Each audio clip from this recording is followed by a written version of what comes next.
tuned into SEC Sunday Night, part of the Chief Sports Network.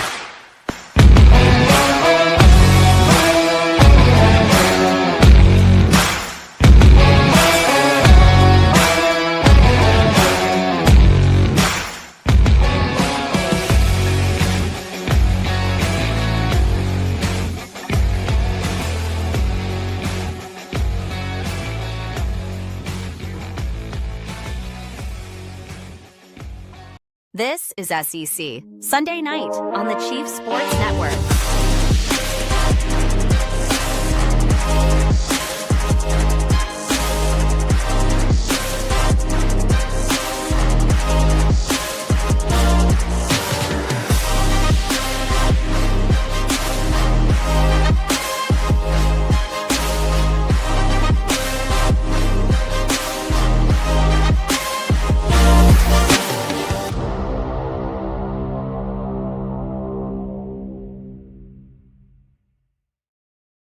SEC, and this is SEC Sunday Night Live every Sunday on the Chief Sports Network. We are here. I'm Rob Williams. He is Craig McMichael, and we are joined tonight by a host of guests. We're excited to welcome in Connor Goodson from Hog Sports, Maggie Johnson from Mizzou, that's who, Darius Gray, 5-star offensive lineman commit to South Carolina, will be here with us later, and David Johnson will close the show with Rebels 247, and we're excited about all of those as we take you through all 16 teams in the SEC tonight and give you our predictions for how things are going to unfold.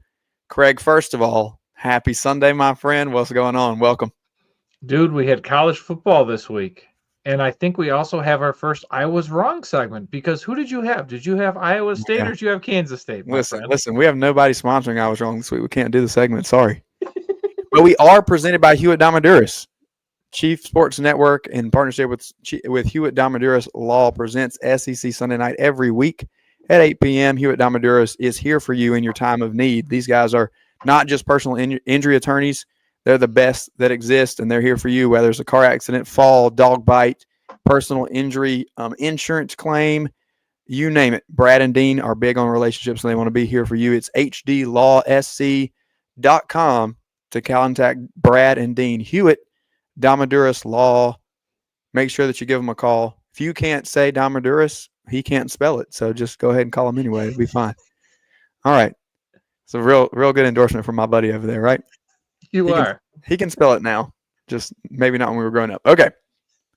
Now let's jump into some news that matters. Okay. News that matters. First and foremost, obviously, SEC is going to 9 conference games. We kind of saw this coming. You and I have debated this for a really long time. So congratulations, my friend, on finally getting your way and having 9 conference games. Okay. So how do we feel about this? You got an additional Power 4 opponent. Give us the highlights. Let's get the rundown. Yeah, sure. So first off, I was right. Yes. And in this argument, so that's 2 tonight. So in case, we're keeping track, which of course we are. Greg Sankey came out and the league came out Thursday, kind of said, hey, for 2026, we'll be going to a 9-game SEC conference schedule. So stop whining, Kurt Signetti. Now you're going to actually see what it means for the best conference in the land to play that. We're still not going to have any divisions. We're going to be still divisionless. Every team will have 3 annual opponents. Those opponents are going to be based on geography, balance, and rivalry. I think that should be pretty interesting. And I think here's the best part. Georgia has not played at Texas A&M, and LSU has not come between the hedges since 2013. Well, after 2026, that's no longer going to be a problem, because in a 4-year cycle, so as these kids graduate, or maybe like me that took 5 or 6 years to graduate, everyone is going to be able to be home and away at every SEC stadium. I think that is the best part. And then, as you mentioned, don't worry, South Carolina. Don't worry, Georgia, Kentucky. You still get to keep that guaranteed ACC game that you have had, because there is a requirement that the SEC will also have an additional Power 4 team against a Big 10 team, ACC, or Big 12. To all this being said, Notre Dame. Don't forget about Notre Dame. That was a caveat. They're in the ACC. Notre Dame is one with the ACC. There's no difference there. So they can talk about being independent, but they're in the ACC. I think at the end of the day, this is going to be great, because what it's going to do College Football Playoff Committee came out this week, talked about how strength of schedule is going to be a big metric. We know about the conference depth. We brag about it, but the data also shows that the SEC is the strongest conference. This is going to provide more data points, more teams in the college football playoff. Yeah, I think the biggest thing for me is that it obviously provides an opportunity to lose another game. And the committee showed its colors last year in terms of if you lose games, it doesn't necessarily matter who you lose to or what that is. Or if you win games, we're not necessarily looking at the quality, we're just looking at the number. And so there's a little bit of concern for me on that part, but I do think that eventually you're correct that this balances out and that the strength of schedule is gonna come to strengthen the SEC's argument. And you'll see who we can get into the college football playoff, which will feature the stadium that's here behind me, Mercedes-Benz Stadium in Atlanta. Just like to make a note that, of course, as the SEC championship is played there, there's also a couple of opening games this coming weekend. Tennessee and South Carolina will play. Syracuse on Saturday. South Carolina plays Virginia Tech on Sunday, both in this stadium. Intern Lucas and I will be present in the stadium for both games, and so we will be on the line with Craig. Just kind of breaking down a couple of local SEC matchups that we can get into. Craig, the biggest thing for me is, as we look at this, become the biggest talking point is not 9 conference games. It's not the additional P4 opponent. It's the 3 quote-unquote rivals that each team is going to get. Just for the sake of argument, before we get there, do you have for Georgia in mind? I do. Auburn and Florida are pretty easy. I wrote about them last word, and I think Auburn and Florida are the 2 easy ones. Most logical is probably Kentucky or that school in Columbia, South Carolina, the Gamecocks. I would argue that the SEC should think a little bit bigger. And again, if we're thinking about TV ratings, we're also thinking about some big lights. I think Georgia should either look at Alabama or Texas. And to be honest, if I had my choice, it would be Texas, because those would be big must-see television games. You're guaranteeing that every year. And I kind of see, like, if Saban was still at Alabama, that makes sense. But we're already playing in Alabama with Auburn. Go give us Texas. So to me, Auburn, Florida, and Texas. Wow. I don't, regionality, I guess, gives you the Auburn and Florida game, and then you reach for a big new rival there. Okay, so as we turn the page a little bit, we have some new gear deals coming up. We saw last week that Tennessee makes the move from Nike to Adidas for a giant $20 million check. And then South Carolina and, Auburn's deal has already taken place. South Carolina now moving on to the bandwagon of moving from Under Armour, which I'm sporting, rest in peace, on my hat, to Nike. And as we know here on the Chief Sports Network, our flagship shows inside the Gamecocks, the morning show and the show. A couple of weeks ago, Jamie Bradford and I talked a little bit about the Under Armour contract with South Carolina, and he was reading the language and pointing out that South Carolina was not to be in talks with other apparel companies until January 1st, unless notified by Under Armour. So really what this says to me more than anything is, we look before we even get statements from anybody or have to do any digging, is that something, as was rumored, is going on at Under Armour. And I just have to wonder, how long can they hang on anywhere? You got Maryland, you got Notre Dame left over. It seems like a matter of time before another company comes in and buys Under Armour. But what if any significance on your part is there to these schools making these moves? To be honest, I think Nike was the pick there. I think that was always a flash. We've kind of had a hierarchy there. Nike has always been kind of the favorite son. Jordans are somewhere in there. Under Armour is in that 2 range, and then Adidas is somewhere below Russell Athletic, down in 4 or 5. But what is interesting with all of these contract languages is the cash that is going to the athletic departments. So what I think you're going to start seeing more are these teams are going to be bouncing between apparel companies, and they're going to leverage these apparel companies to find out who is going to bring the most cash to the athletic departments and to help to balance the budget. I think it was something, there was like $50 million or something like that going to Tennessee. I think South Carolina had a similar number. So, yeah, I think the biggest breakdown for me as we get ready to bring Connor in here is that with Under Armour, the traditional setup was that Under Armour is going to give more cash and less gear money, whereas what you see with Nike is you're going to get significantly less cash per year, but you're going to get a much higher gear number. So it's just a matter of how they're choosing to flesh some of this stuff out. But the interesting piece is some of the money that's given to the school as well that can be used in NIL dollars, which is an interesting piece to bring in now that we're in this new era, that the apparel companies can also contribute in this contract and setup. So we'll see as things develop. I think that things are kind of settled as they are right now. Most of the schools in the SEC are with Nike. That's going to give you basically the same setup as far as gear goes as what the NFL is doing in terms of jerseys and cleats and whatnot, at least in terms of football. South Carolina's deal also includes a new basketball court that will feature Nike designers and I'm sure have swooshes everywhere on the court. But the big other selling piece for South Carolina outside of the football program is obviously Dawn Staley and the women's basketball team. There's been a lot made of that. And so I'm interested to see how Nike swags out the ladies. All right. Without further ado, it's time to get into our season breakdown of all 16 teams in the SEC. I'll give you the rundown for it in just a moment. But in the meantime, let's go ahead and bring Connor Goodson in here. On the TriFit Performance guest line. Each week, guests are brought to you by TriFit Physical Therapy and Performance in Lexington. Mitch is the owner and lead physical therapist at TriFit. He's a great guy, but he really also knows what he's doing. He believes in real health and peak performance, and that those things start with personalized care. And so we're excited to point you in that direction. TriFitPerformance.com is where you need to go to book an appointment. Whether you're an athlete bouncing back from an injury or just pushing to that next personal best, TriFit literally has your back. Okay, so you get expert coaching, hands-on therapy, no insurance red tape. You go in for a shoulder. You need to talk about a knee. You want to talk nutrition. We can switch up the plan. We can change it up. All right. So clients are driving from over 100 miles away just to see Mitch. And I would advise you to do the same at TriFitPerformance.com to book an appointment. TriFit Physical Therapy and Performance, where recovery meets results. All right. Let's get going. And first of all, we want to say hello to Connor Goodson here from Hog Sports to talk about the Razorbacks with us just a little bit. We're going to start there. And then just to let everybody know the format of how things are going to work tonight, we have 3 quadrants. So we'll talk about 4 teams in each segment. And Craig and I are going to give you a gem that you did not get earlier in the year.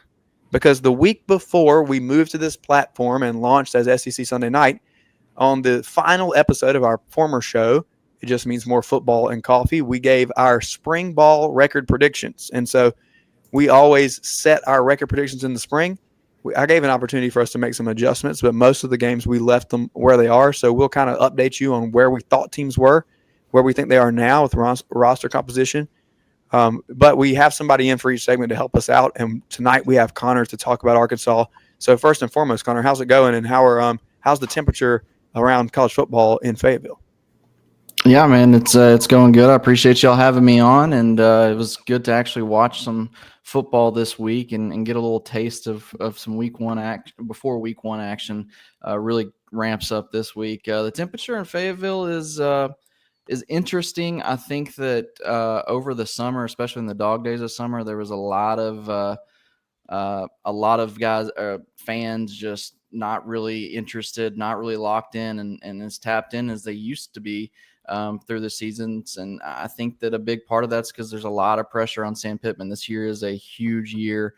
A lot of people, majority of fan base, probably wanted to see a change or two made this offseason, and we're shocked that it didn't happen. I think that the temperature coming in for Sam Pittman is definitely warm to hot for sure on his seat. And I think that if things go south early in the year, it's not going to look very good from Fayetteville. So a lot of big games early in the season that could really change the trajectory of this program, depending on how they go.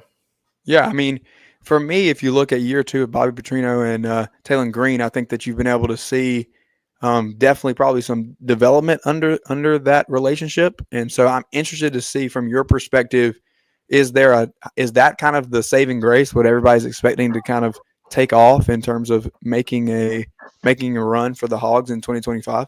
I really think so. I think that that's kind of where, if you look at this team, where they spent a lot of their money in the offseason to really bolster different positions group, a lot of that money went towards the offensive line. Last year, the offensive line was abysmal. Taylon Green, I don't think a lot of people know this, the hit he took in the Tennessee game that in the knee, from that point on, he was playing about 60-70% health. He was never fully healthy the rest of the season, and he was still taking shots game after game. And I think that, you look at this offense, you've got to be able to protect him, because you look at Bobby Petrino's history, his track record, I went back to his first head coaching stint at Louisville. All through the years, anytime he's had a second year with a quarterback, that quarterback has improved either yardage, completion percentage, touchdowns, and they've done better with their interceptions and turnovers in general, like taking care of the football. So I think that a key part in that is that, there's a lot more comfortability, but the offensive line is a lot better than they were last year. They went out and they added a lot more size, a lot more skill and experience. And I think that they really bolstered that room, and it should be a strength for this team. And if they can protect Taylor Green and, open up holes in the run game to keep defenses honest, then you'll see Taylor Green make that step and Bobby Petrino's offense really flourish, I think. Question. Yeah, so question on not only the offense, but also you talked about Sam Pittman and the little bit of pressure he's facing. Mm-hmm. We've got 5 games before the bye in week 6. Mm-hmm. I think we can check mark Alabama, A&M, and Arkansas State, but it's the next 3 that I think are going to tell the tale. Mm-hmm. At Ole Miss, at Memphis, and then home against Notre Dame. What does that record have to be going into that bye week to make sure that Sam's still there? I mean, Personally, I think that if you really want to jumpstart this season and make a statement, you got to go 2-1 in that stretch. I think you got to get 2 of those 3. And obviously that's a lot easier said than done, because you're going on the road to open conference play against Ole Miss. There's, a lot of question marks with them, but the overwhelming consensus is that there's going to be a typical Ole Miss team. They also beat Arkansas pretty badly last year. Like, it wasn't, they came into Fayetteville and just dog walked them for the entire game. So I think, and then there's some off the field stuff with Lane Kiffin taking shots at Arkansas, maybe being Ole Miss's farm team. He retweeted a tweet like that, and different things, players going to Ole Miss from Arkansas the last few years. I think that there's a little bit of, a chip on their shoulder coming in. So I think that game is one that they have circled, and they should have circled. You go in there and you win in Oxford, I think that silences a little bit of the fan base, the vocal majority that want him, wanted to see a change. I think that, if you go into that game and, you play close and you come out with a win, that can really kind of, jumpstart a season. You look at Missouri's last few seasons, they've been able to build confidence and get going hot to start. And that's really propelled them to these, 11, 10 win seasons under Eli Drinkwitz. And Arkansas, they just haven't had that. They stumble out of the gates, and then they're kind of struggling to put things together through the course of the season. So you really got to get some momentum early, and I think that Ole Miss game is important. I also think that game in Memphis is no slouch either. Memphis has been one of the better group of 5 teams. Just ask Ole Miss in 2015 and 2019. They went in there and lost both those times. So that's not a gimme win either. So that 3-game stretch, I think, is going to tell us a lot about how this season's going to go. And I think it's going to tell us a lot about whether Sam Pittman is here next year and beyond. I think that, again, that stretch is really difficult. And props to Arkansas for scheduling tough out of conference. I mean, Memphis is kind of a crazy – I get it from a geographical standpoint in history there, but it's just unfortunate, I think, for the Hogs to kind of get Memphis on an upswing. Yeah. And just out of conference in general is very strong for them this year. Who do you think inside the conference, though, as we talk about a 9-conference game slate, are there 3 teams that stick out to you that you say these are locks that Arkansas needs to play every year? Well, I'm of the opinion that I think that Arkansas and Missouri I think it's a rivalry. You look at Arkansas, and a lot of Arkansas fans will be stuck in their ways and they're stubborn. They say, "Oh, Missouri is not a rival. We don't have that tradition," or whatever. But if you look at it before they made the Golden Boot in the Arkansas LSU rivalry, that wasn't really there wasn't a lot of history there. It was just, but through the years, they've had tons of classics, close games. No matter how good LSU is, no matter how good Arkansas is, those games are close. And I think that maybe because you haven't had those instant classics and Missouri's had Arkansas's number, I don't know where the disconnect is, but I think that needs to be a rivalry game. That needs to be one of the 3. And I think that there's a lot of potential there. And I, for one, look at them as being a good rival, because it annoys me that, they're 12-4 against Arkansas since, joining the SEC, and they have that edge, and Arkansas just can't beat them. And so I think that Arkansas fans, until you can beat Missouri consistently, you don't really get a say whether it's a rivalry or not. It's obviously is, because you look at, Twitter mentions and all that good stuff. But they're definitely one that I want to see consistently of those three. I think that, I grew up with the battle for the boot with LSU. I think that that's always been a good rivalry. It's a trophy game. And then, one of either Texas or Texas A&M. I think that there's, just that Southwest Conference kind of dynamic there. Maybe not Texas since the turn of the century. There hasn't been a lot of games played there. But I think with Texas A&M, there's been a lot of good games, and No doubt.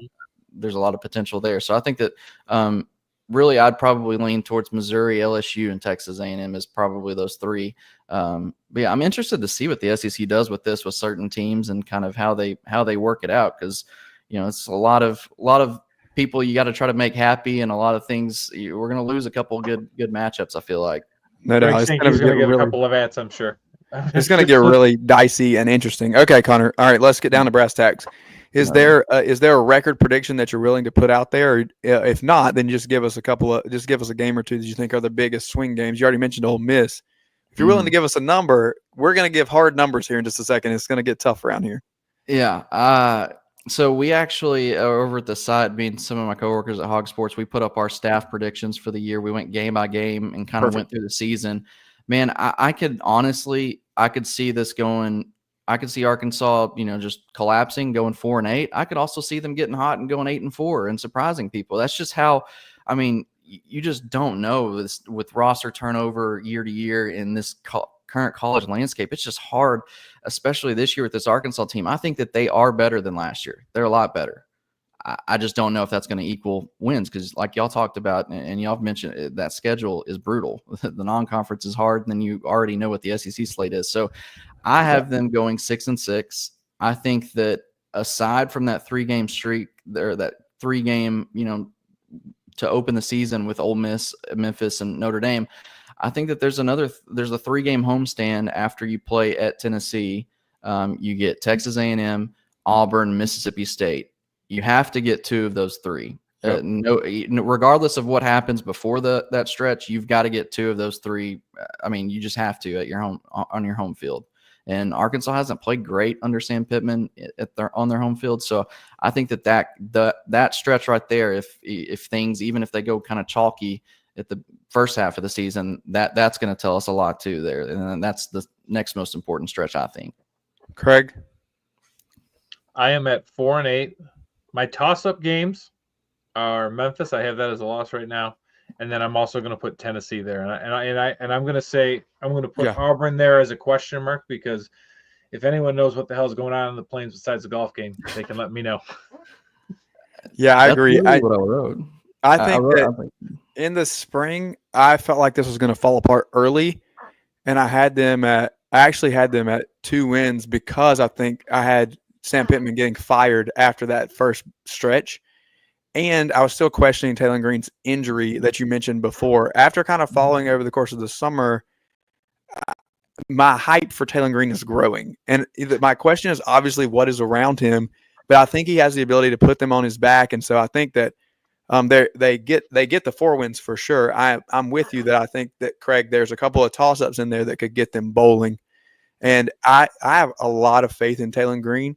Mm-hmm. I just don't know who emerges as the major playmakers around him that's going to help him out, because he can't do it by himself. And that's the biggest question mark for me.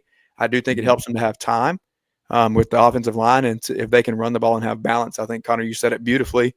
I just have some question marks there. And this is the same situation that I had with Florida last year, is how does the team composition hold up? Can they stay together if it crashes and burns early?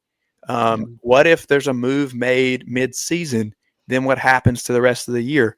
That's kind of where my record prediction thoughts come in with Arkansas. All right, Craig, let's move on.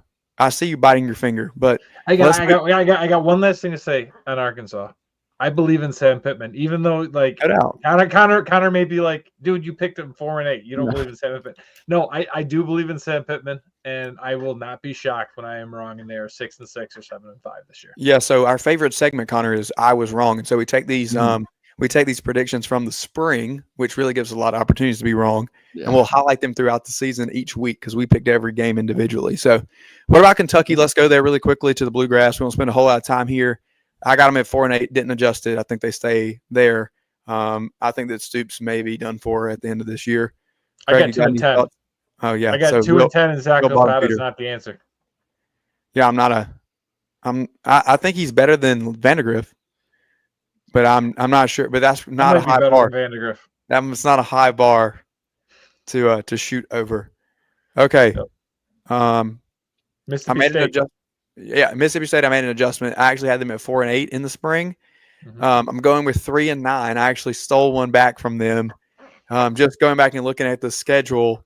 One of the games that at the end of the year where I originally thought, what if Arkansas falls apart, gave that one back to the Hogs. And I think that Mississippi State is the most intriguing, unknown. I don't know. There's just so much turnover, and it's been that way for the last 2 years. You really, Connor mentioned this with Arkansas's roster, but we don't know what the heck we're getting out of Starkville at all. And, Blake Shapen was hurt for a lot of last year, so we don't really know what we're getting out of him. Does that hold up? Do you go to Krummenhoek? Do you get the freshman? I think it's DeMario Jackson. Like, I don't know. Yep. So interesting there. Anything, Connor, have thoughts on a traditional SEC West opponent? Does Mississippi State crash and burn again? Like, you have any thoughts there? Well, I was going to say, other than Auburn, Mississippi State's the other team that I'm just like you said, I have no idea what's going on. Like, Auburn and Mississippi State, I'm just so intrigued to watch how this goes because, it could really you just don't know what to expect. You don't have a good feeling about it, but you don't really know what to expect. I've had them going either 3-9 or 4-8 in most of my predictions so far. I like Jeff Lebby. I don't know about. It's just so tough in this league with that schedule too. It's tough to find 6 wins there for them. Yeah, no doubt.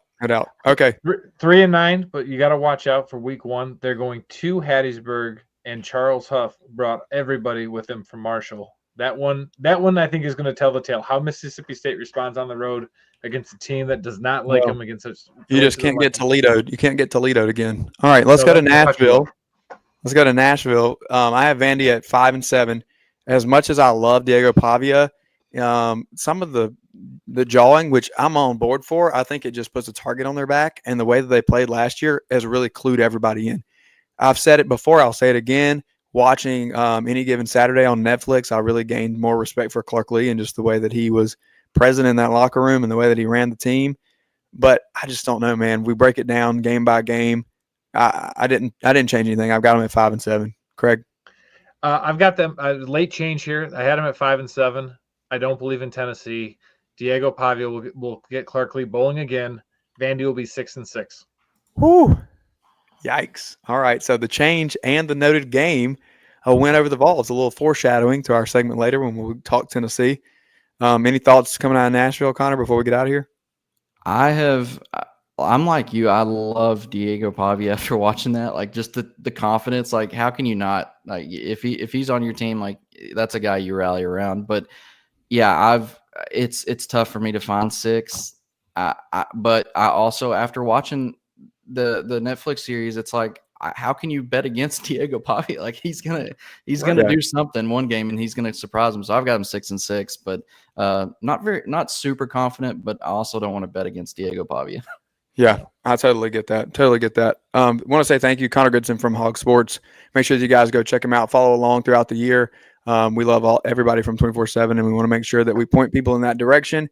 SEC fans love SEC teams, and so if you are subscribing to any 24/7 site, then go over to Hog Sports and check out what Connor's got going on, and make sure you follow the Hogs over the course of this year. All right, we are SEC Sunday Night live on the Chief Sports Network, and we will be back in just a moment after this quick break. When playing sports, you want a coach that will fight for you. At Hewitt Diamaduros Law Firm, we've got your back. Whether it's personal injury, insurance disputes, negligence, or wrongful death, our team delivers exceptional legal services that makes meaningful difference in the lives of the individuals and families we work for. Visit hdlawsc.com hdlawsc.com. Hewitt Diamaduros, we're on your team. Oh man, the building is on fire. Emergencies and accidents happen. When you're in the middle of a fire or water event, all you want is for things to return to normal as soon as possible. Resto Pros of the Midlands is with you, guiding you through the process and working with you to get your home or office back in working order. They'll answer your questions, discuss procedures, and can act as your advocate when it comes to processing your insurance claim. Resto Pros Midlands SC.com. Open 24/7 when you need them. Quality that is guaranteed. At TriFit Physical Therapy and Performance, we believe true health and peak performance start with personalized care. Whether you're an athlete, recovering from injury, or just chasing your next personal best, we're here to guide your journey. With expert coaching, hands-on therapy, and transparent cash-based pricing, you get the care you need without the insurance red tape. One client drove 100 miles just to see us and said it was worth every mile. Contact us at trifitperformance.com or 803-353-5619. TriFit Physical Therapy and Performance, where recovery meets results. Yo, what's up? Baby, let's go!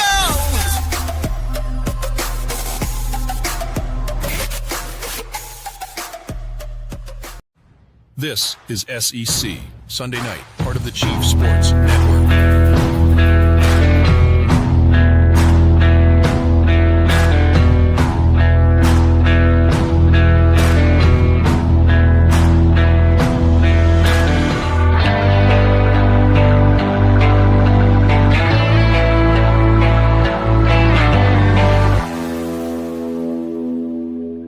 All right, welcome back to SEC Sunday Night live on the Chief Sports Network every Sunday night at 8 p.m. It is time for our next grouping of teams. We should have Maggie Johnson here with us on the TriFit Performance guest line.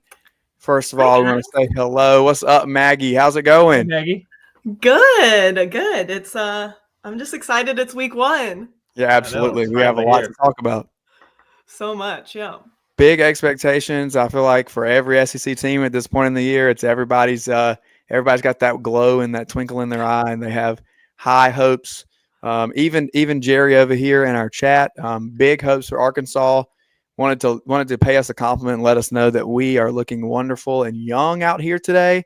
And so thank you, Jerry, for 42, baby. I love it. And I kid you not, this weekend, my wife looked at me and my hair and said, "My gosh, you're getting a lot of gray hair." Ladies and gentlemen, that's why I wear a hat. That is why I wear a hat, and I do not. I just have a lot of hats in the background of mine. I have you can't even see. No, it's not there anymore. Yeah, we love that. I'm sure there's somewhere an SEC pretty hat around there somewhere as well. Yeah, it is an SEC. It was an SEC pretty hat, but I think I wore it. I wore it last week. So. Well, shout out to Joy. We'll tease that a little bit as she'll be with us in the coming weeks as the season gets going. Go ahead, Craig. What you got? Yeah, I had a quick question for Maggie. Did Brett give you any advice before coming on the podcast? We had Brett Sarver, one of the biggest Mizzou fans, on last year. I didn't know if he was giving you any advice. No, I don't think I told him I was coming on, but now I feel bad not telling him, and he'll probably see it and be like, "I didn't know you were going on there." But yeah, he's an icon, right? He's a Mizzou icon. He is one of the most passionate. And no offense to any other Mizzou fan, but he is not afraid to poke anybody in. I fully expect after we do these record predictions in a minute for him to be in our comments. All right, or at least my mentions on Twitter. Yes. All right, so let's start with some questions about Missouri, Maggie, as we get in. If you don't know Maggie Johnson, co-host of Mizzou, That's Who on the KC Sports Network. Excited to have you with us. The first question that I really want to get to is at the quarterback position. You have a transfer quarterback coming in. Not a lot of tape coming out of Penn State. And so what are the expectations at that position? I think if I sit back and look at Missouri, I expect them to run the ball. You know, you got two of the leading rushers in the SEC over the past few years. And so the question is really just how do we replace a legend in Missouri at quarterback? So here's kind of the thing with Brady Cook, and I love Brady Cook. I'm a Brady Cook truther. I love his family. Like, I know them. he was never, I don't believe he was ever meant to be the starting quarterback at the University of Missouri. I think that it was a timing thing, and he just kind of got lucky that the time between Connor Bazelak that didn't work out and us not getting, I don't know if you guys have ever heard the story, but we were supposed to get Jaden Daniels, and then something weird kind of came up with a logistical issue, and he kind of, yeah, it's a long story with that, but that would have really changed our 2023 season, I believe. But I don't think he was ever meant to be that. But the reason we were so successful with Brady Cook is because he just never quit. Like the amount of heart that kid has. I mean, Absolutely. you watch those games that we played last year. So in 2022, we lost, I think, 4 or 5 games by less than a possession, right?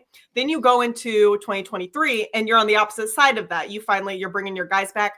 Same thing in 2024, where we should have been winning those games, or like we did win those games, but they were like 1 possession games.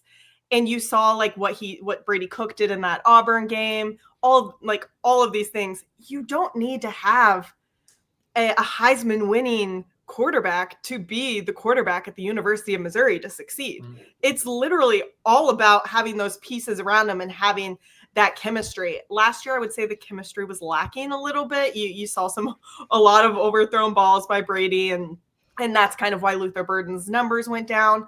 But that's the thing I really like about Bo is I think he's committed to his craft. I think he is always trying to get better. He's always trying to build those connections. Penn State, Drinkwitz, everybody just raves about the type of person, the type of player that he is. So if he becomes the starting quarterback of the University of Missouri, I really think that he could be somebody similar to a Brady Cook. Not amazing numbers, but good numbers. As a South Carolina fan, I think that the comparison of Brady Cook to Connor Shaw back in the day is kind of an accurate one in terms of they just gut it out, man, and they're just winners. And at the end of the day, you look up and go, how many games has he won? How long has this guy been here? This is crazy. So it is difficult to – Connor Shaw does need a statue. It's difficult to replace somebody like that, even if it is like you said. Like, yeah, there were times when around the rest of the league, you point out that Brady Cook got booed when he was on the field. So it's not that you can give us your reaction, but I think that everybody understood your point just there, that he wasn't really ever supposed to be that guy. He just continued to gut it out. So it's difficult to replace no matter who you put in that seat. Craig, go ahead. I see you chomping at the bit. No, I am. So, Gary Pinkel, I think, obviously is the GOAT for Mizzou football. But what Drink has done, I think, there was that slow start, but over the last 3 years, I mean, he's knocking in double digits. He knocked off Ohio State. Can you talk a little bit about Drink? What has he done to that fan base? How has he changed that? Brett always gets mad at me because I always put that Drink's going to go to Auburn or he's going to go to Florida. But to me, he's infected that place, and I'd love to hear you can contrast with what happened before that. What Drink has done to Mizzou. Well, Drinkwitz, he runs the place, right? So, I mean, you can say everything you want about Laird Beach, who's our athletic director, but the reason Laird Beach is our athletic director probably plays a role a little bit with the relationship between Eli Drinkwitz and the last AD. I'm not saying 100%, but I'm going to definitely say that it likely played a little bit of a role. I don't know why Drink would want or need to go anywhere else. He just got paid. He just got paid. Like I said, he runs that office. He gets everything that he wants, and he's doing it successfully. And then he doesn't have to leave and go to a fan base and bless the SEC fan bases. I'm not trying to talk crap on them, but the expectations for a team that we've seen win a national championship within the last 15 years is a little bit higher than what it is at Missouri, right? I've seen my team bounce all over the place. I think we had 1 4-win season, but for the rest of that, we've kind of just hung out in the middle. I know people will joke about Mizzou or whatever they want to say, but the point was to bring somebody in that could bring other winners in. And players like Drink. They like his attitude. They like the young silliness that he brings. That's fun to them. as long as the players like drink, I like drink. I think that the argument that you're making there sounds very similar to the argument that we made about Lane Kiffin at Ole Miss. Like, you can say people are going to come after you, but you kind of got it made. Like, where are you going? Let's look at the schedule a little bit, because that's where we're going tonight. First of all, you get to kick off early, which we like. You get a little extra exposure, get a little game there where there's not a whole lot of other action going on.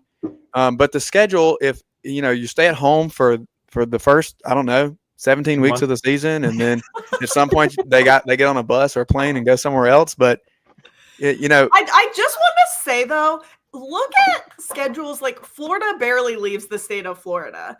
North Carolina barely leaves the state of North Carolina. Well, that's fair. If you could leave the state of Missouri, or if you stay in the state of Missouri, you pretty much have to play at Mizzou, because who else is out there? But hey, the Fighting Missouri State Bears are now in the Fighting Bobby Petrino Missouri State Bears.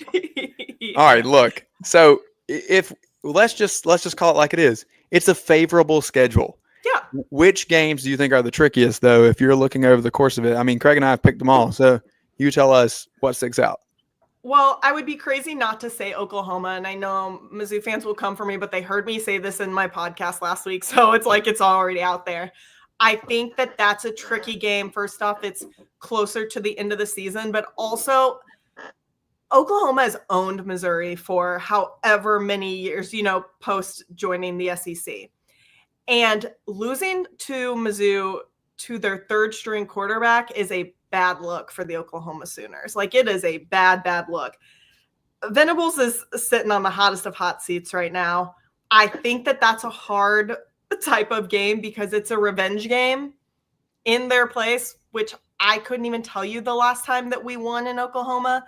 So I think that one for me is, I've chalked that one up. I counted it as a loss right now. Obviously, we don't know how Mateer is going to be. We don't know how Jaden Ott are going to be. Like, those are big questions. But for right now, that's one of my trickiest ones. And then obviously, I've told my podcast this a million times. I'm never going to pick Mizzou to beat Alabama until Mizzou beats Alabama. Yeah, that's fair. Ever. That's fair. So do you have a record prediction that you want to go with? Is it fair to ask you for that? I did. I predicted us on our podcast last week or the week before at a 9-3. I think it could be 8-4. I think that other one that I'm kind of questioning myself on is maybe that Auburn game, because right now I have us winning at Auburn. But kind of like Connor said, I don't know. Like, I don't know what they have a great wide receivers, but are we going to get Jackson Arnold 2024? Are we going to get 5-star elite prospect Jackson Arnold? Like, I don't know what we're going to get. They do return a lot on defense, so I think their defense could maybe keep them in some games. I think it kept them in a few last year, but yeah, I don't really know what I'm going to get. I just know it's scary going into Jordan-Hare. Yeah, it definitely is. You ready for the cold water? Craig, you want to go first? Or you want me to take it? I mean, I already know. I've seen this stuff like all over Twitter. Like, I already know they're bad. So 6-6, but I feel like but I also feel like 8-4. Like, right? Like, so like I've got Arkansas, Auburn.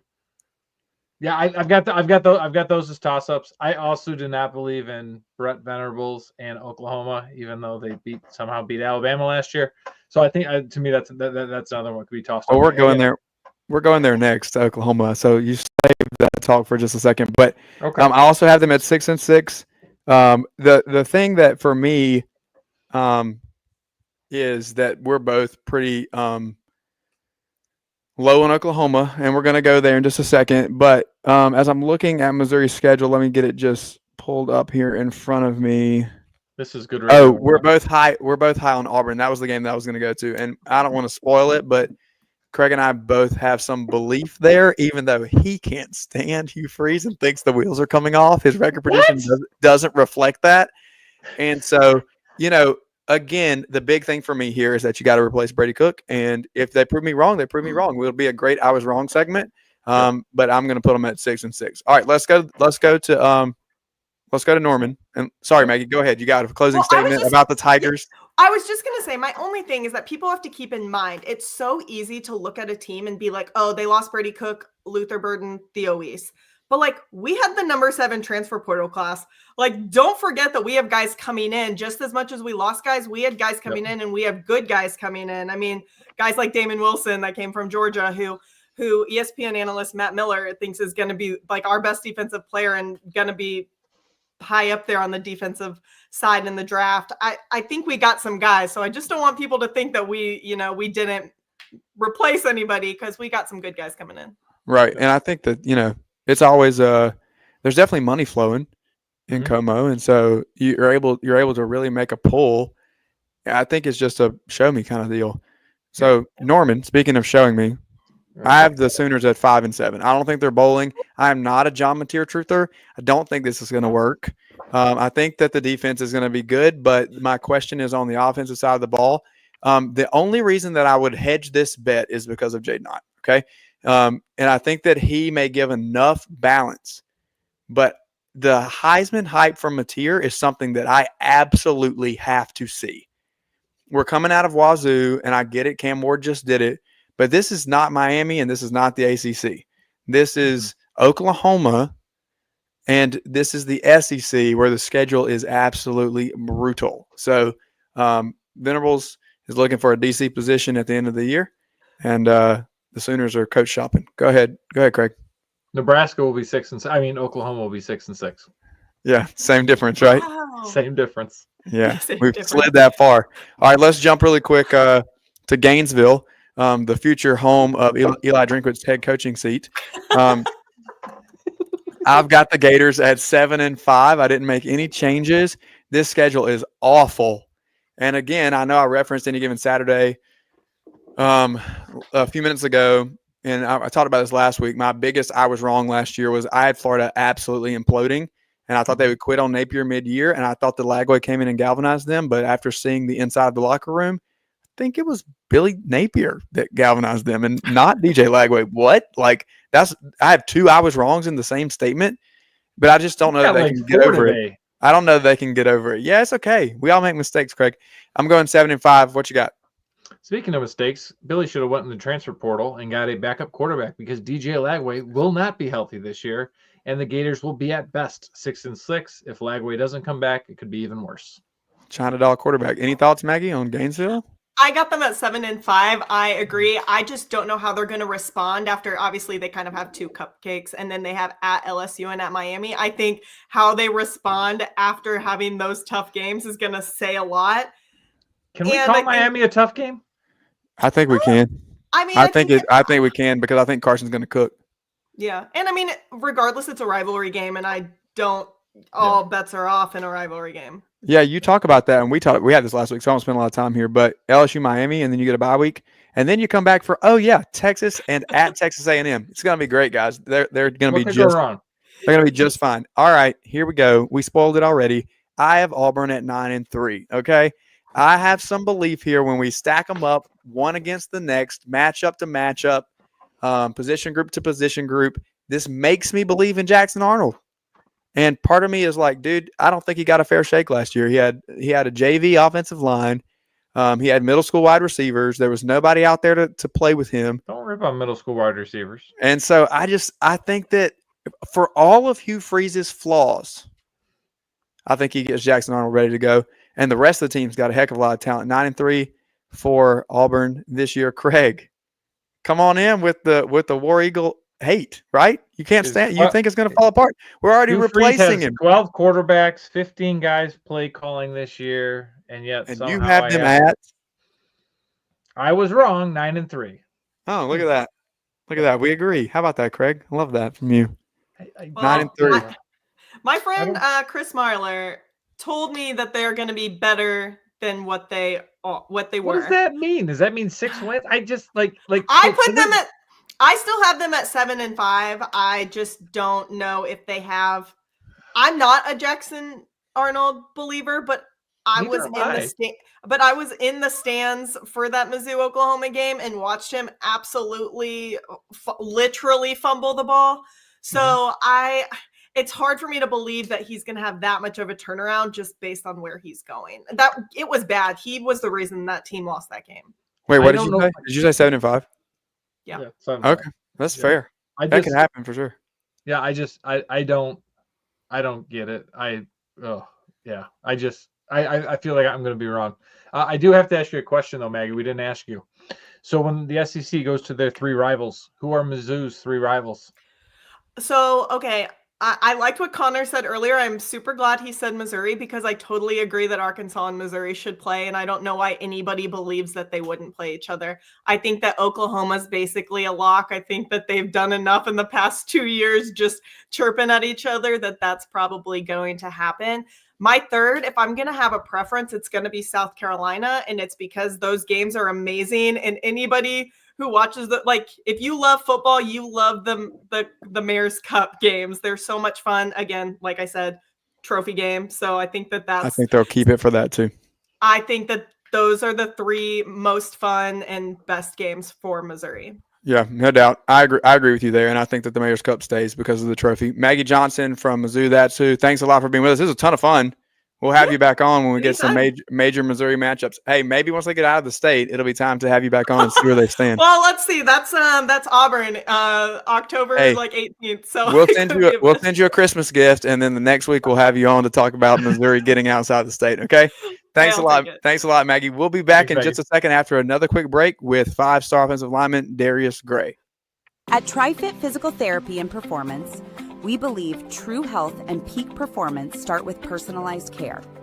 Whether you're an athlete recovering from injury or just chasing your next personal best, we're here to guide your journey. With expert coaching, hands-on therapy, and transparent cash-based pricing, you get the care you need without the insurance red tape. One client drove 100 miles just to see us and said it was worth every mile. Contact us at trifitperformance.com or 803-353-5619. TriFit Physical Therapy and Performance, where recovery meets results. When playing sports, you want a coach that will fight for you. At Hewitt Diamaduros Law Firm, we've got your back. Whether it's personal injury, insurance disputes, negligence, or wrongful death, our team delivers exceptional legal services that makes meaningful difference in the lives of the individuals and families we work for. Visit hdlawse.com. hdlawse.com. Hewitt Diamaduros, we're on your team.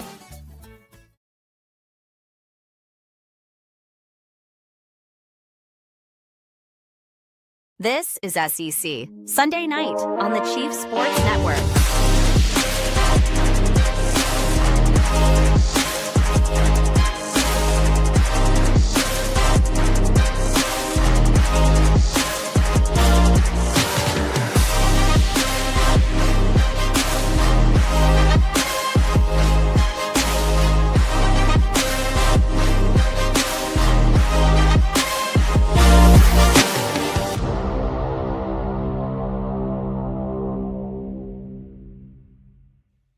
Welcome back to SEC Sunday Night here live on the Chief Sports Network every Sunday night for you.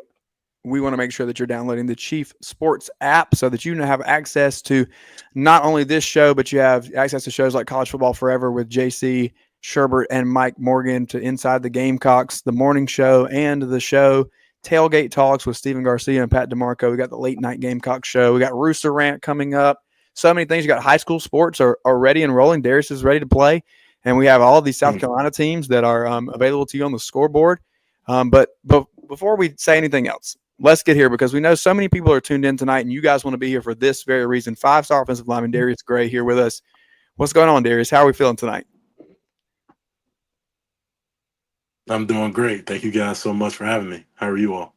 Good. We're doing great. It's been a fun night. We are going through all 16 SEC teams and kind of breaking it down.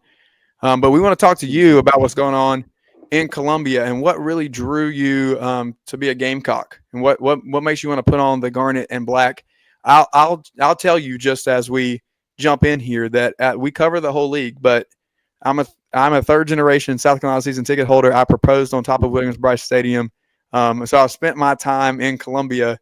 So you tell us a little bit about what you love about South Carolina. Yeah, so I kind of started off with 3 non-negotiables, and that was family atmosphere, player development, and sports media. And that's kind of how I got down to my final five. And, the last five, it was very hard to separate. But, the very last thing that for me and my family that stood out the most were two things, really. It was having a coach like Coach Beamer, and then he got guys like Coach Teasley, Coach Shula, and, the fan base. I think those two were the main reason why I decided South Carolina at the end. Tell me a little bit about the sports media choice there. I want to hear about it. Are you going to take our job over here on the podcast on Sunday nights? Hey, if I get a chance to, and I'm honored, I would love to work with you all, not take y'all job. I don't think I'm on y'all level yet, but definitely something similar to this right here. Well, look, no doubt you get down to Columbia next year, and we'll give you a featured spot every week if you want it. The seat is reserved whenever you want to come on and talk about what's going on. And if nothing else, we'll definitely stay in touch as you are here and getting ready to play next year. Talk to me a little bit about the atmosphere. You talk about the atmosphere in any official visits and games that you were able to attend. If you can note something that stood out to you that maybe is a little different about Columbia or Williams-Brice Stadium that showed you something that stood out against the other schools in your top five. Yeah, what I think the most for me was, I had the chance and I was very blessed to, have a little contact with South Carolina pretty early in my process. So about 8th grade summer. And that was Coach Beamer's first year there.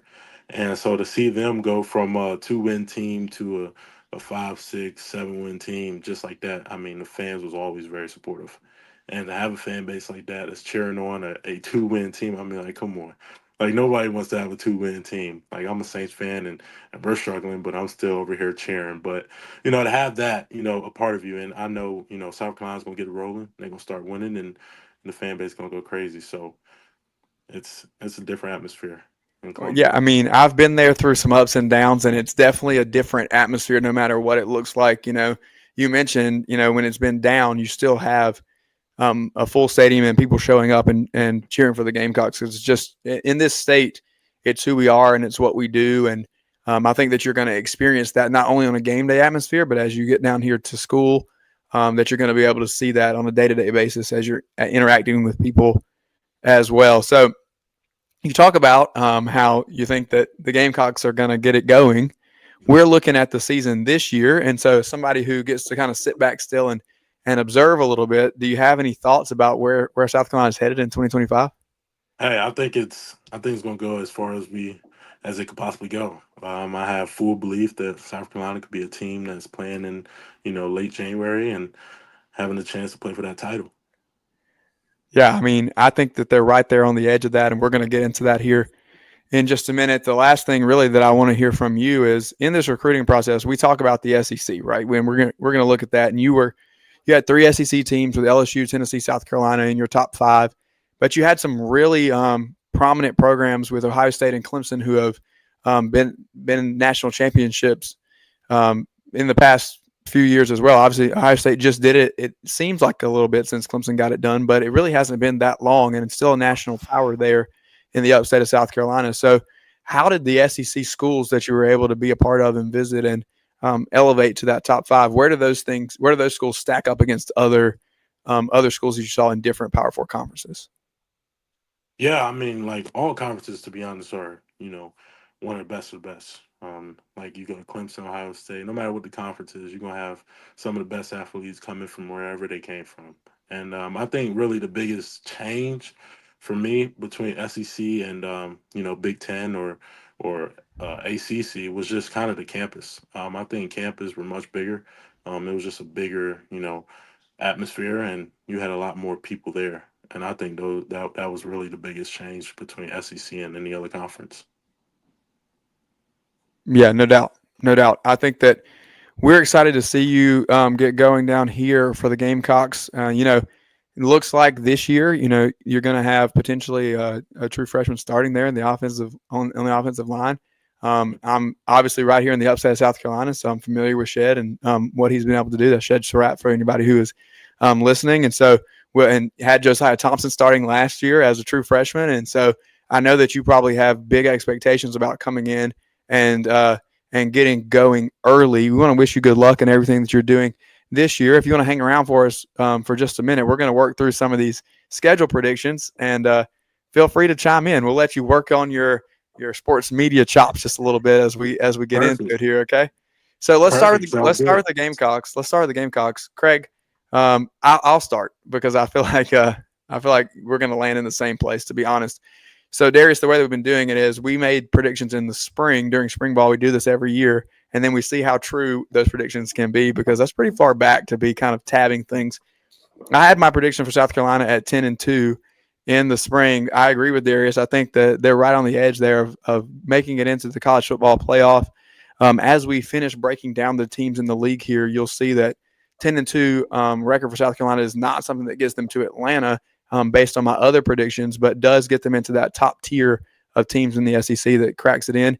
I made a slight adjustment with spoiler here with the LSU game because at night in Baton Rouge, I think it could be a tricky environment, and so I'm hedging my bets. I think that if I take my garnet glasses off, I'm getting a little nervous about picking them at 10-2, and so I dropped it back just slightly to 9-3.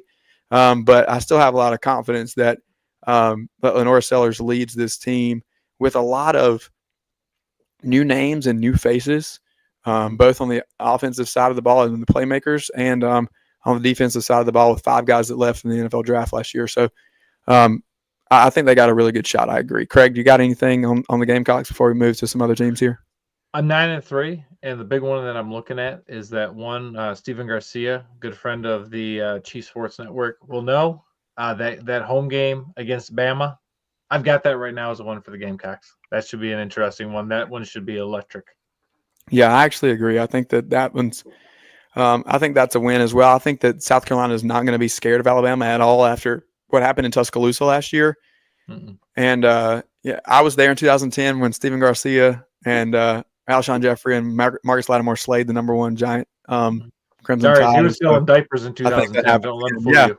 Yeah, that's not true. That's not true. We did have someone in our chat earlier, Darius, that said that we were too young and we didn't know anything about ball. So I wonder what he would think about you being on here and commenting. But I think he left, so it's fine. Good riddance. All right, let's go to Tennessee, another team that was in your top 5, Darius. Any expectations for the Vols this year? I know you have high expectations for South Carolina, but as you've been, I'm sure, in close contact with all of these schools, do you have any thoughts about what's happening in Knoxville? Yeah, I think everything in Knoxville is going great. Without a doubt, what Coach Heupel got, and especially that O-line, with David there and Nick Moore and all those guys, they're definitely selling O-line. But I think they're gonna have a good year, without a doubt. I think that this is the year where they make it past the first round, and I think they're gonna have a great year for sure. I've got Lee Corso. Not so fast, my friend. You got your pencil out, Craig? I've got my pencil out right here. I've got a Sorry, Darius. If we take a look at it, I originally had them at 8-4. This is one I've revised back to 6-6. I look at the turmoil. Look at what happened in Columbus to start the year. The stuff with Nico heading to Westwood. I think there's a little bit of turmoil there. And I think there's going to be a challenge. The schedule sets up very well for the Vols, but I think that there's just too much turmoil there where I think that they need a little something to stabilize. So I think one of those young quarterbacks is going to have to kind of step in for Aguilar.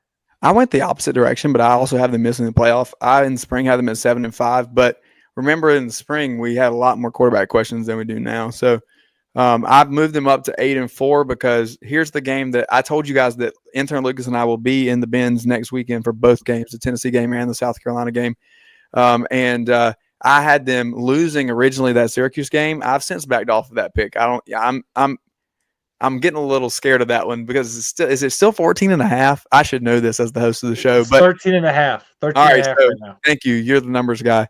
But I moved my pick to 8-4 because I think that they beat Syracuse in the opener next weekend, and we can only hope and pray that happens because we don't need a lot of SEC upsets. Okay, speaking of SEC teams playing out of conference in week 1, let's talk about LSU. Okay, there's no secret around here. Here we go, Darius. No secret around here that I am a strong believer in LSU in 2025. So again, Darius, you have them in your. You had them in your top 5. We're definitely not swaying you in any other direction. Go Gamecocks. We want to make sure that we get you to Columbia. Yeah, no doubt. But any thoughts on what Brian Kelly and the Tigers are going to do this year? You got Tennessee and South Carolina with high expectations. We got LSU up there too. Oh yeah, we got LSU. I think what LSU did last year was a bad year, and like for any other school, really, that's not even a bad year, you know. So they're coming in this year like we got to win, like we got to do everything we can to win. And with the transfer portal they had, I think they're gonna have a pretty solid year. Without a doubt, if they don't make the playoffs, I think they will. Without a doubt, it would be very shocking if they are not close to making the playoffs this year. Craig, you want to kick us off with the Tigers? The Tigers will be in the playoff, but they will be 9-3. So look for them to be in that 8-9 game, maybe hosting a game at Tiger Stadium. Sorry, Michael Lynn. I see your comment there in the chat. They will lose to Clemson. They will lose at Ole Miss, and they will lose at Alabama. Yeah, I'm a little scared about that Clemson game, to be honest. But I'm going to stand on business because I said it already one time, and I'm on your love for Nuss. I can't back down. Okay, I'm going 11-1 for LSU this year. I picked LSU to win the SEC, and so I got to stick with it. I think that they're going to make a big run this year. The transfer portal was insane. We believe in Blake Baker now that he's got some better personnel in his hands. Again, huge matchup between Garrett Nussmeier and Lenora Sellers at Baton Rouge at night there on October 11th, and so we're excited about that one, and we'll see what happens between the Gamecocks and the Tigers there. It could be a big swing game for both teams in terms of where they land in the college football playoff. But again, I just have a lot of belief there, and I think that LSU ends up right here in Mercedes-Benz Stadium and at the end of the year playing for the SEC championship. All right. Here's an easy one for us, Craig. Here's an easy one for us. Texas A&M. Texas A&M on a routine basis is 8-5. Can we say it together? 8-5. Yeah. So we both have them at 8-4, and so you're going to throw it in there that they're going to lose a bowl game as well. Yes, they will. Yep. Okay, I'm with you. 8-5. Yep. Okay, we don't need to say much more about that. I think we pretty much got it. Pretty much got it locked down. No, we don't need any. We don't need any of your yell-leading Texas A&M antics over here. Hang on, I got one little Texas A&M for you. So, high school fight song was "Hullabaloo Connect Connect" based on Texas A&M's fight song. So there you go. Well, that's what messed you up. That's what happened to you. All right, now we know. Is that what it is? It's because they not therapy bills. Hey, Darius, all you got to do is give us a. This is SEC Sunday Night on the Chief Sports Network, and we'll be right back after the break. You want to get us out of here? This is SEC Sports Network One, Chiefs, whatever the best podcast out here. We'll be right back on the break. Yeah, we'll see you guys in just a minute with David Johnson from Rebels 247. Thanks a lot to Darius Gray, and welcome home. When playing sports, you want a coach that will fight for you. At Hewitt Diamaduros Law Firm, we've got your back. Whether it's personal injury, insurance disputes, negligence, or wrongful death, our team delivers exceptional legal services that makes meaningful difference in the lives of the individuals and families we work for. Visit hdlawsc.com. hdlawsc.com. Hewitt Diamaduros, we're on your team. Oh, man, the building is on fire. Emergencies and accidents happen. When you're in the middle of a fire or water event, all you want is for things to return to normal as soon as possible. Resto Pros of the Midlands is with you, guiding you through the process and working with you to get your home or office back in working order. They'll answer your questions, discuss procedures, and can act as your advocate when it comes to processing your insurance claim. Resto Pros Midlands SC.com. Open 24/7 when you need them. Quality that is guaranteed. At TriFit Physical Therapy and Performance, we believe true health and peak performance start with personalized care. Whether you're an athlete, recovering from injury, or just chasing your next personal best, we're here to guide your journey. With expert coaching, hands-on therapy, and transparent cash-based pricing, you get the care you need without the insurance red tape. One client drove 100 miles just to see us and said it was worth every mile. Contact us at trifitperformance.com or 803-353-5619. TriFit Physical Therapy and Performance, where recovery meets results. Yo, what's up? Baby, let's go!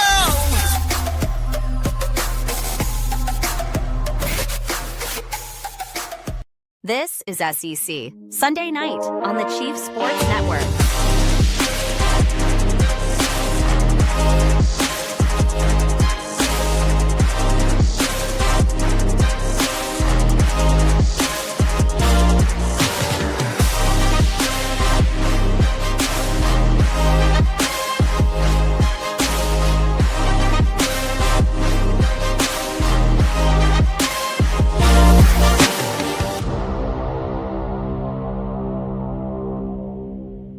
Welcome back to SEC Sunday Night Live on the Chief Sports Network. Thanks again to five-star offensive lineman Darius Gray for coming out and hanging out with us after committing to South Carolina just a couple of days ago.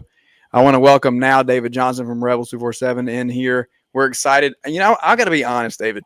I think that this is probably the segment I've been looking forward to the most because we have some high expectations for Ole Miss, and we're going to get to record predictions in just a minute. But we're just really excited to talk to you and kind of get a breakdown of what we're looking at from this roster and some expectations coming out of Oxford. And also, we have this other guy in here, Casey. Where did he go? I'm not really sure. He's going to help us. I thought that's why you were most excited about this segment, because Casey was going to be on. We're going to talk about the message boards in just a minute, and he's here to troll. And so we'll go ahead and leave him muted, Lucas. We'll talk to him in just a minute. Just let him look pretty for a minute. SEC pretty, I must say. All right, David, welcome on the Tri-Fit Performance guest line. Thanks a lot for being here with us. What is going on, and how are things looking over in Oxford? Yeah, well, you know, first of all, thanks for having me on, guys. And this is an Ole Miss team. You know, we're kind of getting used to the roster turnover here. There's a lot of roster churn when it comes to Lane Kiffin and his Ole Miss football team. You know, you start off talking about the guys who are gone. Jackson Dart gone to the NFL. You know, all that defensive front, for the most part, gone to the NFL. Those are the question marks that, you know, you've got with this team entering the year. I mean, I think this team could definitely be a playoff contender, but I also think this is a team that, you know, if you mess around and you lose to Kentucky again this year, you get a couple of those inexplicable losses, you could be looking at 7-5 or 8-4. Mm-hmm. So, you know, a lot's going to happen. A lot depends on, you know, how well Austin Simmons drives this offense.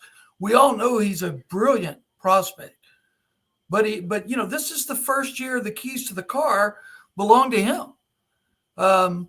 You know, so you're looking at the Rebels in preseason practice, and to be honest with you, the defense, and it's always like this, the defense always looks ahead of the offense, particularly in the early goings. But we're less than a week away from kickoff now. And you worry as to whether or not what you see on that defense is fool's gold right now. You know, that, you know, have you really replaced all those guys that led the SEC in sacks last year that are on NFL rosters right now? And again, you've got youth on the offensive side of the ball at quarterback. You've got youth up front on the defense too, because Ole Miss is going to rely heavily on Cam Franklin, Will Eccles, both of those young guys at the defensive tackle and defensive end spots. And they're going to have to grow up fast. And September is not going to be an easy month. While they open up with Georgia State, they've then got back-to-back SEC games, home against Arkansas, at Kentucky, and then John Sumrall and a Tulane program that does nothing but win comes back to Oxford. So, you know, that's where things stand if you ask me right now. Yeah, no doubt. And then you get LSU right after that Tulane game, so you got to look out for that. It's a great matchup last year. And, you know, we just marveled at it over and over again, the way that it ended and how that all shook out. But, you know, I agree with you that there's question marks on the defensive front end with Austin Simmons. We've talked about Austin Simmons a lot here because we really believe in him. I'm a huge believer in what he's going to be able to do. We just need to see the clutch gene a little bit. Can he do it with the lights come on? But I think the defense is the biggest question that a lot of people have because so many of those pieces are gone. And a Lane Kiffin offense is typically going to be productive. Like even if it turns out to be a less than average year for them, less than average for Lane Kiffin is still pretty good on the offensive side of the ball. So what can you tell us about the defense in terms of what they did to replace some of those guys? Kiffin is the portal king. I mean, they typically go and grab as many players as they can. So are there guys coming in on the defensive side of the ball that give you hope that this defense resembles what it looked like last year? You know, I think we'd be foolish to think that as good of a coordinator and recruiter as Pete Golding is, that he has rebuilt that defense to look exactly like it did last year. I mentioned, and they've looked good in preseason practice, but I mentioned, you worry if it's not fool's gold, because Ole Miss has severe issues on their offensive line right now. Mm-hmm. Anytime you bring in a JUCO kid for depth a week and a half before the season opener, that's not good. That's not good for a Power 4 program to have to do. Ole Miss did exactly that last week. I don't know. We're not going to really know. We'll start to get a feeling when they play Arkansas, when they play Kentucky, when they play Tulane. We'll know for dang sure when they play LSU. But, this is a team, I think you spit in the wind and cross your fingers and hope for the best. There are a lot of issues that could develop. There are a lot of good things that could happen. So, we're kind of in the wait and see mode. And I think that's the interesting part, because there's expectation now in Oxford. That's one thing that Lane Kiffin has really brought about. He's got double-digit wins. And that's what I think made last year hurt a little bit, right? You had the Kentucky loss that was like, you're still wondering what happened. Florida, didn't make sense. LSU, you gave it away in the last play of the game. Kiffin has transformed this program. Is he got it at basically at the peak of where that's at, or does he have room to make this into a perennial playoff contender? No, yeah, he's definitely got room to still grow this program. But they've had 10 wins or more 3 of the last 4 years. Right. It was the late 50s, early 60s the last time that happened. I'd venture to say none of us were even born. Even me, and I'm probably the oldest guy here. But yeah, he's just made Ole Miss alive. He's made Oxford alive. Guys, it's unbelievable how much it costs to live in Oxford, Mississippi now. Real estate is out the roof. There are new parts of town going up. I've lived here for 15 years that didn't exist when I moved over here. This year's freshman class, 1,500 more than last year, right at 10,000 kids in the freshman class. When I was in high school, Ole Miss had about 13,000 students. If this pace keeps up, they're going to have 40,000 students here in 3 or 4 years. Yep. It's unbelievable what the Lane Kiffin effect has done to this little bitty town in North Mississippi. I love that. We've asked everybody this question with the 9-game SEC schedule being revealed that we're going that way. And there's going to be 3 permanent opponents. Nice shirt, Casey. Wow, way to bring the party. He's a Clemson fan, so we just have to excuse him. Well, he's a Mississippi State fan tonight, I see. Yeah. And maybe he brought that in for you. Maybe he got the agenda. Go ahead. I see you're unmuted. No, it's family. My stepson goes to school there, so I didn't know. Believe it or not, Casey. Believe it or not, Mississippi State was the first school to offer my son a scholarship when he was 14 years old. And so we quit hating State so bad then. Of course, he went on to play for Ole Miss. But, State was number one. And we went to a lot of football games down there. And you still got your hearing? I do, yeah. Clang-a-ling-a-ling, man. I hate those bells. He knew if he wanted dinner in a place to stay, he knew where to go. He knew he wasn't going to Stark Vegas. So, David, tell us if there's 3 permanent opponents for Ole Miss in the SEC, which 3 teams stick out to you as the obvious choices? Well, first will be Casey there with his Mississippi State shirt on. Then it's got to be LSU. Everybody knows Ole Miss and State are a rival. Everybody my age can kind of remember Ole Miss LSU really being heated. It's heated back up nowadays. So I think those are 2 for sure. If I had to pull a third one out of the hat, I'd probably say Vanderbilt, most likely, just because I'd love to say Arkansas, but they're going to have Texas, Oklahoma, and Missouri. And I think I'm right about that. So I would think Ole Miss is going to get Mississippi State. They're going to get LSU, and they're going to get Vanderbilt. That'd be my Auburn? 3. No, I don't Auburn. think. I thought Lane and Hugh were like this. They're like buddies. Yeah, it doesn't matter. Doesn't matter. If Auburn goes 4-8 this year, Hugh's going to be coaching at Furman or somewhere next year. He'll be an analyst for Lane. yeah, probably. You're right. Yeah. I don't know. He might not be allowed back in Oxford though, so who knows? David, do you have is it fair to ask you for a record prediction? If not, you can give us a key matchup that you're looking at. That's a swing game for the Rebels. Craig and I are teed up with some pretty hot predictions for the Rebels here in just a second. Let me say it like this. I think the ceiling for this team is 10-2 and getting in the college football playoffs. But I think the floor is 7-5. And it's more difficult here than it is everywhere else because Lane has been throwing these new rosters together really since he's been here. So, you've got a lot of guys you haven't seen empirical evidence on and things like that. But yeah, 10-2, I think, is the ceiling. But I do think 7-5 could be the floor because guess what?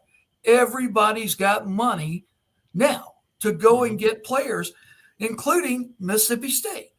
So it's. Did anyone tell Jeff Levy that? Oh yeah, I think you're going to see a remarkable improvement by State this year. I think they win 3 games. They go 3-9. There you go. And in the year, of course, on an 8-game SEC losing streak. Those are my picks. Do they beat their MAC opponent though? They have a tough one next Saturday. Yeah, they play in-state rival Southern Miss, and I got to tell you, I'm watching that game. 11 o'clock Central kickoff. Go Golden Eagles. Where's that Larry guy at that said we didn't know what the heck we were talking about? David just backed us up. We were talking about this at the start of the show. Thank you, Dave. You can come on the show anytime. Was that his name? Was his name? I forgot what his name was. Larry or Jerry. He's gone. Okay. Well, as the great Michael Jordan once said, the ceiling is the roof, and Craig and I are here to raise it for you, David, because we both have Ole Miss at 11-1 this year. I told you, super high on the Rebels, big believers in what they're going to be able to do. And so we see them coming in hot. Here. You got any comments for us, Craig? You guys haven't seen the Ole Miss offensive line yet. I'm telling you. So your offensive line comment has me scared and makes me think of a few years ago when Lane doesn't want to run the ball anyway. So I mean, if Austin Simmons can move around and get it out quick, then they'll be fine. I know. Yeah, he's been moving around. But I mean that's the thing is as a guy who covers Georgia. I mean, when Austin came in, I was like, oh, good, we're all set, and then he just goes right down the field. So it's like seeing more of that. But I'm thinking 11-1. But here's the thing, I know it. I'm absolutely biased for Lane Kiffin. I love everything. I love the way he runs his mouth. I love how he's a spokesman for the conference. I love what he has done for Oxford, Mississippi. The fact that they are growing like that as an institution is fantastic. So yeah, you know what? I'm okay if I was wrong because Lane will be in the playoff this year. Let's pick a couple more really quick. I got Bama. My spring pick for Bama was 9-3. I've adjusted that to 10-2. I stole one back that I had them losing. Craig, any thoughts there? I think that 10-2 actually changes the trajectory for them and could get them into the college football playoff. Whereas 9-3 was going to have Kalen DeBoer swimming in it. I've got 9-3 right now, but my gosh, they seem to be picking up all sorts of momentum. And my biggest question for Alabama is it's not the offense. They're going to fix the defense. That defense was very on Bama-like. I think even Tuscaloosa would be calling for Pete Golden to come back because they gave Pete all sorts of hell when he was there, and now he's done a great job in Oxford. So is that defense going to be right down in Tuscaloosa? Yeah, Casey, are you looking to comment here? Is there going to be a Bama meltdown? I know your affinity for the Tide probably is shining through here. So, anything that you need to say about our predictions? No, you have to drive through Tuscaloosa to get to Starkville. That's all I know. That is true. There's no other way there. No, I had to go through South Oxford. Carolina, Okay, Craig. The rest of us aren't coming from Detroit. All right. Coming from the South. Correct. Yeah, we're in the South here, and when you come from the East Coast, you go through Tuscaloosa. Okay, let's go to Athens, who is where Craig is giving us the scoop every week, a couple times a week actually, on Last Word on College Football. Make sure you check him out. I have Georgia in the spring. I have them at 9-3. I gave them a little bump. Same thing as Bam. I got them at 10-2 now. The game that I have them losing in the spring that I'm kind of hedging back on is I love Georgia Tech this year, and I think they're actually Clemson's opponent in the ACC championship game, and I've said that for months. And so it could get dicey, in my opinion, at the end of the year in the bins, but I think that Georgia's just too much for them. And so I bumped them up to 10-2. Craig, you still got them there? Georgia Tech can't win that game because they left Bobby Dodd Stadium, so that ain't going to work. I have Georgia at 10-2. I have them losing to Ole Miss. I have them losing to Texas. They have 3 very tough road games. They did not pass it last year. I need to see something from the offense to be able to make me move and make me feel like they're going to be anything more than that. You got anything on the Dogs of the Tide, David? Any thoughts at the top of the SEC? Yeah, with Alabama, look, DeBoer has won everywhere, and he's fulfilled wishes everywhere he's ever been.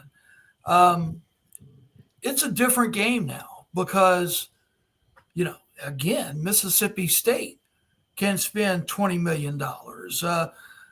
Ole Miss can spend $20 million. And it's bringing everybody up to where we're basically looking at the NFL.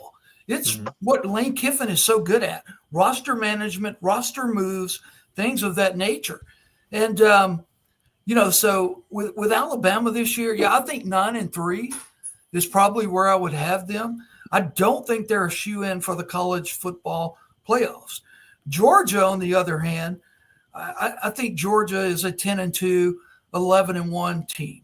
I think Georgia is going to do what Kirby Smart does every year, and that's going to be getting the playoffs. That's where I'm at with both of those teams. Now, I don't know if Ole Miss is going to beat them for the second year in a row. Craig, whichever one of you guys said that probably got more confidence than me in that. I think we both said it, actually. It comes down to the offense, David, and I'm going to be honest. Listen, by the time we get to that movement, or we get to that game, shaking in his boots. I'm scared. I'm scared over here. I'm just shaking. But by the time we get there, we will have a better sense of who Gunnar Stockton is and who the receivers are. Too often, those wide receivers and the running game and the offensive line let them down. If the offense is fixed, then I'm going to flip that pick, and I'm going to say that the Dogs will roll. If that offense is still problematic, then I'm going to think that Lane can do just enough to get that something done. Fair enough. Yeah, I mean, we got one team left here to look at out of Austin, the favorite, the media favorite, the coach's favorite, everybody's favorite for 2025. That's Texas. I previously had them at 10-2 because I had them bookending their season with losses, losing to Ohio State, losing the rivalry game to – nice switch there, Craig – losing the rivalry game to A&M at the end of the year. But I adjusted that up to 11-1 just because of my lack of belief in A&M as the summer and fall camp has gone on. I'm picking up steam with Georgia's defense, and I think Arch obviously does enough to be electric and make some plays for them on the offensive side of the ball too. Craig, take us out of this season prediction with records with the most optimistic thing you'll ever say. 12-0. Arch Manning is in the Heisman conversation and leads Texas to the national championship with the SEC back on top. Take that, Big Ten. Let's go. All right, there it is. There you have it. Craig's national championship prediction here as we lead into week 1. David Johnson from Rebels 247. Thanks so much for being here with us tonight. We appreciate it. We'll look forward to having you on as we see Austin Simmons and the crew unfold things the rest of the year. Thanks a lot, David. We'll see you next time. Thanks, guys. All right, everybody. It's time for a little bit of fun here as we get into it. Just means more, genius. It's a fun time here, and we want to thank again, before we get into it, all of our guests tonight. We had Connor Goodson from Hog Sports. We had Maggie Johnson from Mizzou. That's who. We had 5-star offensive lineman, South Carolina Gamecock commit Darius Gray here with us. He did a great job of helping us pick some schedules and giving us thoughts on some SEC schools and Ohio State and some other school. I'm not sure what that one was, and then wasn't a take. And then of course David Johnson here at the end to talk the Rebels with us, as we are very high on them. And now it just means more genius. Casey's here. Take it away, you troll. Hey, can I say one more thing? Yeah, please do. Can I give a shout out to our chat box over here? If you guys are still hanging in there, and I know that I see several of you. Queen is here. Michael is here. If Craig is over there still, Craig Godwin, if you're there, give me some backup here, guys, because I've seen this. I typically, I'm just kind of thumbing through what Casey's got up his sleeve, but there's some big spur on here. So go ahead and give me your backup in the chat. Yeah, well, I just lost it, of course, so which is completely on brand. Well, that's fine. Intern Lucas has got it for us. So, weren't you in the chat earlier, Casey? So apparently, if you're in the chat, maybe at some point you get in the show. I was in the chat earlier, and then I had to put a kid to bed. But yeah, so I just try to be an equal. See, even God doesn't want me to talk about the Gamecocks, but I try to be equal opportunity when I come on this show, and apparently ESPN. The big spur is not liking the fact that ESPN is giving South Carolina no love this year. So MBG put out four meltdowns from the Gamecock, from the big spur. I love the names though, guys. I got to be honest. So South CAC says, do ESPN talking heads actually hate us? Kirk is a big Clem D rider. Reese is too. Didn't have us ranked. Danny Cannell sucks and isn't on ESPN anymore, but was pushing for us last year. I think Dari and Chris Burns are generally friendly. Lou was our guy back in the day. I guess it seems like the primetime national guys don't want to acknowledge we could be any good. I mean, maybe. And then you got Swingin' Cock, who says South Carolina is not a part of ESPN's agenda for storylines unless it's convenient or unavoidable. I mean, as a Clemson guy, I guess that makes sense. And then I'm for USC says, I noticed at SEC Media Days when Coach Beamer was interviewed that Laura Rutledge, South Carolina alum, nudged the Bama Golden Boy next to her, and both began to snicker as he was talking. Very unprofessional act on the part of both of them, but they were all sucking up to Brian Kelly and some of the other coaches when they are being interviewed. I never have been able to figure out why the majority of ESPN announcers seem to have a prejudice against Carolina and our coaches, but it's always been that way as far as I can remember. Hell with all of them. Hey, I have a quick correction to this commenting section that you had there. Your ad lib. Who's Laura? It's Alyssa Lang. Laura Rutledge went to Florida. Yeah, same thing. She's a Gator. I mean, you're all. But we do love them both. We do love both Alyssa Lang. He says same thing. Same thing. No, stop it. Stop it. And then finally, chicken. With a real Boom Musham, please stand up. Chicken of NC says, I was eating dinner out and ESPN was on a TV near me. They had a graphic showing 6 notable week 1 matchups. Of course we weren't on there. Syracuse, Tennessee was one. So was TCU, North Carolina. Absolute disrespect. So, Rob, my question to you is, that was a lot of words for me to say in one time and read and all that. You've been reading for a very long time. I feel like I should be taking a test on the novel that you've given us. My brain hurts. So, what do you think? Is South Carolina getting disrespected in the? Did they not watch ESPN? Netflix? No. I mean, just generally speaking, does South Carolina garner the attention that some other national brands do? No. But I do think that because of Lenore Sellers, there is some extra attention around South Carolina this year. The big question mark, obviously, from a national standpoint, is the wide receiving core and replacing some of the big names on defense. And I think that I think that plays a role. Craig says in the chat box, not Craig McMichael, Craig Godwin, our good friend, says we have no history, but we can't get butthurt when we get no respect. I'm here for it. Just show up and win games. I think I agree with him there too. Some of the things that you see about the teams that are there are either they're national brands or they at least have a national championship, even if it's Tennessee almost 30 years ago. So, not to pile on. Sorry, Craig. Not to pile on, especially because of where I went to school and who I'm a fan of. But it does seem like they're always looking for respect, right? And they're begging for it. So again, shut up, win some games. I mean, it's starting, right? You Yeah. guys are kind of on that upward Queen trajectory. has a great response there. When you say they're looking for respect, he actually comes in right at that time and says, "I don't want the respect." That's when we thrive, just like Craig said. Prove it, then you get your flowers. Warm up the Roy bus. Warm up the Roy bus, right? What you got, Craig? About 9 games. Little old South Carolina.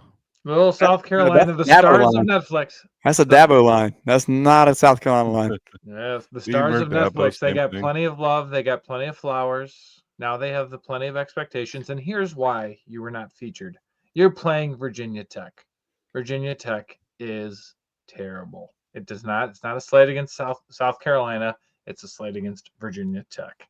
Yeah, and you know you can't really honestly you can't do much about that stuff. Like Tennessee scheduled Syracuse. I guarantee you when those games were scheduled, Virginia Tech was much better and Syracuse was much worse, and it just kind of flip flops. That might be a game. Syracuse is winning that game. I backed off a bit, but me and Lucas will be there, so we'll see. We'll have some fun. All right, do we have one more? I got one more just to throw everything off the rails. This last one is great, and this has nothing to do with the Gamecocks, and it's actually really funny. And we're already over time, but get us off the rails, and I'll get us out of here. My friend Cheeseburger 2 times from Auburn Sports says lingerie ads. Anyone else seeing this ad in the middle of the articles? Great caboose. You know, that's why is that why we all read our college football articles? Is for the lingerie algorithm may be a little messed up. Yeah, I think the algorithm is definitely revealing something to our friend Cheeseburger 2X. I've not had that problem when I'm on the message boards. I have not either, and the handle says it all. I think the Cheeseburger 2X paired with the "Are you guys getting lingerie ads?" is a prime combination. Just gotta say, enjoy week 1, y'all. Hey, we've got a lot of fantastic matchups. Seriously, again, we have Missouri playing on Thursday night. Big game we didn't talk about tonight, but we I've talked about it in the previous weeks. Auburn and Baylor on Friday night is going to be a lot of fun. Casey and all the boys and Meemaw at Message Board Genius will be monitoring closely because there's going to be a meltdown in the Auburn-Baylor game one way or another. It's going to go to one side or the other. There's going to be a full meltdown. So we're looking forward to that. And we'll get started with Texas-Ohio State at noon next week. You got lots of matchups throughout the day. You also have Tennessee-Syracuse, like we said. You're going to get Clemson and LSU in the Battle of the Real Death Valley. On Saturday night, South Carolina plays 3 o'clock on Sunday against Virginia Tech in Atlanta.